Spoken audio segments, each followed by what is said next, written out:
Hey, welcome to Tech with Rathan, and this is Rathan. Today, I want to share why I migrated my website rathank.com from WordPress to Django and React.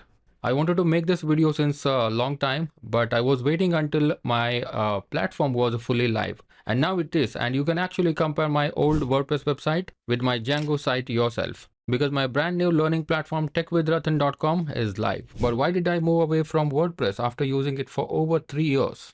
Let's dive in. I ran rathank.com on WordPress for over 3 years. It served as my learning management system where thousands of students were learning software development through my courses. But in the long run, I faced some serious issues in my system, that forced me to get rid of WordPress and look for something better. That's when I decided to migrate. First off, why I chose WordPress initially. You see, when I first started, WordPress was the easiest and fastest choice. I've been building websites with WordPress for more than 10 years, so I know WordPress inside out. You just install it, add a theme, install a few plugins, and boom, you got the website. Plus, it has this massive plugin ecosystem. So whatever you need, there's probably already a plugin for it. At that time, it was a perfect sense for me because I wanted to make the site live fast. But after running it seriously as an LMS or the learning management system for thousands of students, I started to feel the problems. First, performance. The site was slow, painfully slow sometimes, even after doing all sorts of optimization. I tried caching, I tried CDNs, premium hosting, cloud hosting, and nothing really fixed it. And second, the plugins and cost. Yes, my LMS plugin alone cost me $119 per year. I also needed an email marketing plugin, which costed me $399 a year, plus other essential plugins with the monthly or yearly charges. Over time, the cost added up a lot.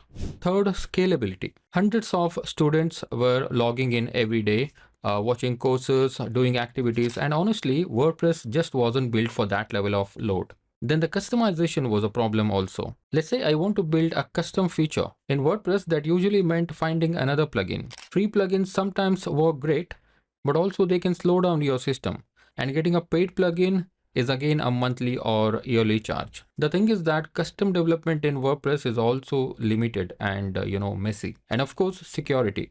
Because WordPress is so popular, as of September 2025, 43.4% of all websites globally on the internet uses WordPress, meaning it's also a huge target for hackers.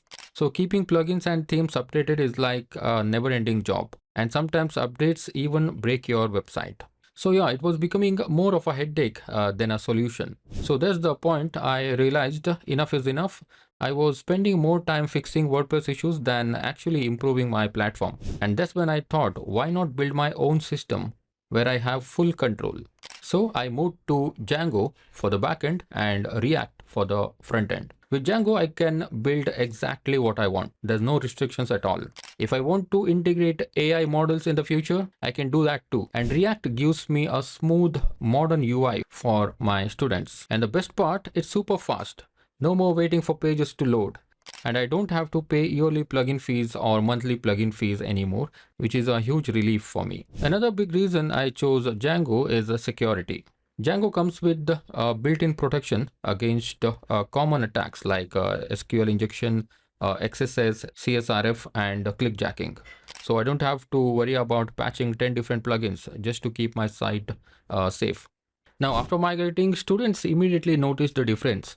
Faster loading times, smoother experience, and for me, lower cost and flexibility. Anytime I want to scale my platform, I can do it easily. So, do I hate WordPress? No, not at all. WordPress is still amazing for blogs, portfolios, or small business websites. But if you are running something complex like an LMS or e-commerce, I would say don't go for WordPress. You should definitely build a custom application using Django or some other web framework. Though I recommend Django plus React or Next.js. By the way, if you want to see the difference yourself, I've dropped the links to both my old WordPress website and the new Django application in the description. And if you found this video informative, hit that like button, subscribe to the channel, and if you need more information, ask them in the comments. I'll see you in the next one.